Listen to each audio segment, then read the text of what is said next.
it off. But what was the accusation? What was the stick you were giving him for doing basically, a corporate? Esty at the cellar said, "Hey, there's some Atlanta Braves coming up. They were playing the Yankees in the World Series. They're taking a bus from their hotel to Yankee Stadium. They want somebody to do stand-up on the bus, and we'll give you a World Series ticket." And I'm like, "Yeah, it's the easiest gig ever. All I got to do is shit on the Yankees. I could do that for 4 hours, no problem, right?" And my buddy did it. He said it was easy. It kind of sucked a little bit. Then I got my ticket and I took off. So they offered it to me and Jim Norton, and Jim's like, "Yeah, I don't know," and I was like, I don't know either. So then, like 2 days later, I didn't realize Jim said no to it, and I started trashing Jim, and I was getting him. So he fucking panned, and he goes, "Whatever, bus boy." And then the whole table stopped and said, "What?" And he goes, "Bill Burr's going to do fucking stand up on a bus for a World Series ticket." I'm like, he got offered it too, and it was over. It was fucking over. It was like I got caught wearing a wire in a mob meeting. It was fucking, they just ripped my shirt open, and I'm like, it was over. I almost cried one time. I got so hurt by my pounding. I was with Keith Robinson and Patrice in Amsterdam. I had bought this outfit for the big show, a black shirt, polyester shirt. But I bought, and there was a time, believe it or not, where polyester pants were in. So I bought these black pants. Why he says that? Like we're going to accept it. Oh, sure, the time. Oh, yeah, that's fine. Yeah, the 70s, boss. What I didn't know, roller discos. I had black shoes, and what I didn't know is I bought bell bottom. I didn't know they were bell bottom. Oh. So when I came out, it looked like I was wearing an evening gown. So I just remember I walked out. I didn't understand, and I walked out, and Patrice and Keith were in the van with the windows up, and you just heard Patrice's. They smashed me. The guy driving who booked the thing was just miserable. He was laughing so hard he had to pull the van over. Oh no! And they were just smashing me, and I just had my head because I had to perform in this. I had to go on stage. You were dressed like Catwoman. This is like trauma. This is like trauma. I remember I was taking it, but I wanted to like just cry a little bit. You know what's funny when you say that's trauma is there's a lot of truth to that because, like, those are the funniest guys I ever hung out with, and rather than sitting down and writing a script and shooting something for like 5 years, all we did was try to sabotage each other. Yeah. Every fucking possible thing. But there's nothing funnier. there would be times I really wanted to try something out. I just didn't have it in me that night. I had a tough day. I would skip going upstairs. I would wait till right before my spot. I'd catch the host out on the sidewalk, and I would go downstairs, and then I would go on stage, knowing full well that I got a good 4 minutes before they see me on that fucking TV, and then they're all going to stand in the doorway mean mugging me, shaking their head at everything I say like it's not funny. And those 4 minutes, though, were mine. And I was going to try that new fucking thing, and before the knuckleheads came down, and it was just like... But there's a they're real... like, "Bill, why didn't you come upstairs and say hello?" It's like... But there's a real brotherly camaraderie to that, because I do this bit, it's not finished, I do this bit in my new thing where I didn't hug anyone till I was 30. Now everyone hugs everyone, right? Growing up, you didn't hug your brother either. You wound each other up. You played for it. It was the meanest thing you could do, and then you both laughed. Yeah. And I think that's what makes us as well. This play fighting when you're growing up to be a comic. We want to be heard. We want to. But I think there's no nastiness in it. But there's also a purity in it. There's also a filter. No, there wasn't that. But it's not really, is it? It's not. It's a filter. It was mean. It was mean. I'm going to tell you something. Some of the funniest fucking guys I knew avoided that table like the fucking plague. Like there was people. They were literally afraid. I saw to people. Sit down. People cried. Yeah, I've seen people cried. cry. Dude, it was mean. Oh really? Mean. What did they mean to make him cry though, or was it just taken wrong? I remember one night a they girl weren't cried. tough enough to hang. They showed up and got in the ring and they got pounded. Yeah. Like me, my role there, I was the palooka. I was the Jerry Quarry of that table. I had my moments or whatever, so I'd get like every once in a while I'd make it to the pay-per-view and I would lose every time. You couldn't beat Patrice. Patrice was the Ali of the table. Yeah, Patrice and Keith Norton was Joe Frazier. Norton. There was just beasts there. There was beasts. And then Kevin Hart came a few years later and he caught up real quick. Yeah, but we with that little. Remember we threw phone books at him when he was on stage. My favorite thing ever. That's not Kevin Hart. That's Kevin violence. Hart tried to give. Kevin Hart tried to give Sherrod shit one night, Yeah. and Sherrod picked him up and burped him like a baby. Fucking like hell. threw him over his shoulder, and Sherrod is like he's like farm strong, like he just came out of the womb, could tear a building out of the ground. He just picked him up and burped him. I remember Kev's stupid little Air Jordans dangling in the air, and there was nothing. Once somebody lifts you off the ground, there's when there's a physicality to it, that's different. I know. It's hard. Like when I was trying to be serious with my girl and maybe get married or move in. I remember when I told Keith and Kevin, I got a joint bank account with my girlfriend. They literally, they drove me, I think, maybe 10 minutes past my stop where I was staying in like a bad neighborhood, and they just said, get out. And I was like, what do you mean? They're like, get the fuck out. You're an idiot. And they made me get out of the car and walk.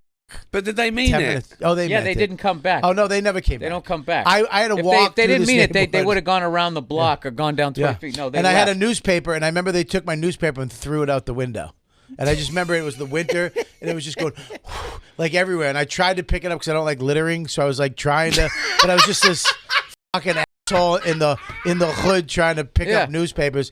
And they didn't mean it in that they would still call you the next day, but they would leave you there. So they did. It's like they did and they did. The whole thing was a total. You can't ironically beat someone up. Yeah, exactly. You're actually hitting me, dude. Yeah, but we don't mean it. No, but you are hitting me. Colin Quinn I got the bruises.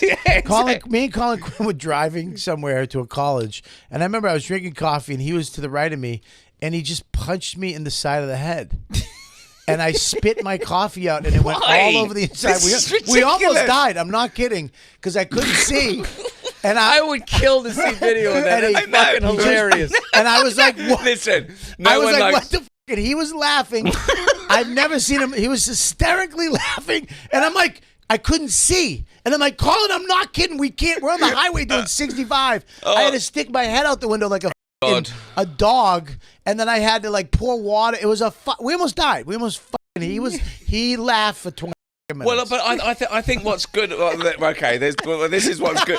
Obviously, there's good and bad in this, right? Obviously, there's bullying, which is bad, and there's violence, and there's murder. They're all bad. The fact that I didn't feel like I could try certain things at the coming. The fact that to this day, I talked about on your podcast, I still have arguments with Patrice. He's been dead for fucking 8 years.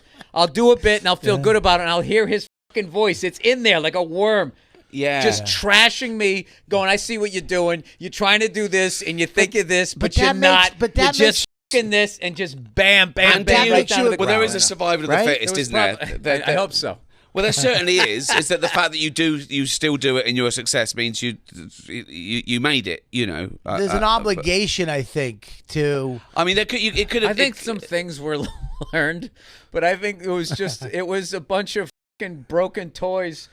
Just going at each other. That's all it was. It was just like it's like a family of kids who were abused tease the dog, and then the dog bites the family, and it just becomes that thing. They still love the fucking dog, but the dog is a lunatic. I remember a few people. I'm not going to name names. Who I made really mad because the way we played the game, the way it was taught to us, that game. It's just like, oh yeah, hey, you dress like a pregnant woman, and then we would say, yeah, at least my mother isn't dead. Like we'd go to that level. Like whoa. That was of course. So we had to learn. Yeah. But did you do it to people you didn't like? No. That's what I mean. Yeah, we did. Who? See? I'm not naming the names. Come on, dude. We never fucked with people we didn't. I'm not saying people who sat at the people who walked by the table. Oh yeah. No, if you sat down and I didn't like you, I didn't fuck. That's with why I wouldn't fuck, and I wouldn't. I There's don't certain know, people, Bobby. I think you got the rose-colored lenses in those glasses there. Come on. It was Dude, always. Come on. How many almost fights? How many almost actual fights? fist fights? What, nearly like you stepped over the mark and someone wanted to hit you? I don't remember any people fights. Crying, almost fight. What are you talking about? People crying. I remember one night, fucking Christ. Keith Robinson. I forget what the fuck happened, but we ended up getting in a fight over this remote control, and he dug his fucking pimp fingernails into my fucking finger. Yeah, but you loved each other. Huh? Yeah, but you loved each other. No, I'm just saying, you're acting like it never got mean. No, it we never did got with crazy. each other. I almost beat up Voss. Remember me and Voss? He flipped the whole thing of chicken wings on me, and the sauce went all over my chest. I don't know what's real and what's not. What I'm trying to ask is, in this gang, of You're like, trying to rationalize it. There was no rational. No, I get that there's no rules, and you say terrible things. You're going and you don't mean actor them. on us. You're trying to get into the character of what's going on. That's what he's been doing the whole time. No, I'm not. All these people No. What is it that makes them I'm genuinely tick? trying to work out if I don't think anyone ever Inside meant Ricky it. Gervais's studio. Do you know what I mean? I don't think anyone really wanted to make someone cry. Or was that like, if you did that, that was like, I'll give you one fucking hell. example. I'll give you one example. I remember Rich Voss was dating this girl, Right. and they came to the table. We were all there, and she sat down, and he sat down. We all were having a good time. We all busted balls, whatever. A week later, that girl came back by herself because she had such a great time last time we were at the table, and she sat down, and we all were just sitting there. And then Patrice at one point just looked at her, goes, "Excuse me, miss. Hi, how are you? Are you giving Voss any?" Oh. And she went, "What?" And she goes, "Are you giving Voss pussy? You banging Voss?" She's like, No, we dated a couple." He's like, "Okay, all right. Are you anybody here?" And she was like, we're all laughing. She's laughing. No. And he goes, "All right, well, you got to go. You got to beat it because you can't." And then I think it was Keith was like, "Yeah, you got to go. You got Donnie Brasco'd in by Rich Voss. You can't just come here." And she was like, "What?" And everybody's laughing, but she was laughing, and then it kept going and going and going. Yeah. And then she turned away, and then she turned back in tears. She goes, "Fine, I'll leave." She got up. The whole restaurant shut down, like quiet, and we're all looking at her, and she goes, "Bye." And then as soon as she said bye, everybody went, and we all applauded. Applauded what? Her crying her scene that she just did, and then It she was like left. this badge of honor, It was how mean you could be and It how was- much you But didn't that's, care. but that's not good. It was because funny. We've been trying to tell you for the That's what last I'm half trying an to hour. tell You just wouldn't hear it. No, You just- no. Wait. She's a civilian. Yeah, She's but not one of you guys. That's why. Yeah, but you can't sit There's at the no table, rules, Ricky. There's no rules. I saw Getting it. Patrice get mad at Jim one time, and I agreed with Jim. I was like, "Why the f*** is Patrice?" And then that made it even more like unsettling. Like Yeah. I don't even know where the rules are here. Yeah. Like Jim was on a date, and Patrice was trying to get Jim's attention, and Jim was so afraid that Patrice was going to say something so rude it was going to up his pussy for the night. So he's ignoring him. And at that time, Jim was opening for dice on the road. So Patrice starts yelling to Jim in this dice character. Oh! Yeah, going, "Hey, Jim, let's go to the mall." Oh! Like saying shit Dice would say on the road to him. So we're all dying laughing. And the woman he's with is hearing Jim's name and not seeing Jim turn around. She's figuring it out. And finally, Jim went over and said something to Patrice. Like, "I'm trying to get laid." And he went over there. And then Patrice got mad. Yeah.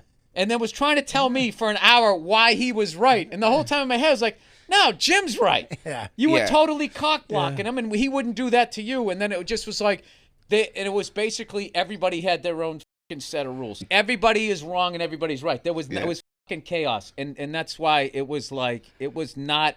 It's But then not that's something to. but I suppose that wasn't nice. Then you didn't like it. You didn't. Well, here's the thing: if there were rules, then you could know where the fucking next thing was coming. But the fact that there rules was is no the wrong fucking word. rules, you just sort Yeah, of no, I walk agree. in, Yeah. going, "I don't know what's going to happen." Yep.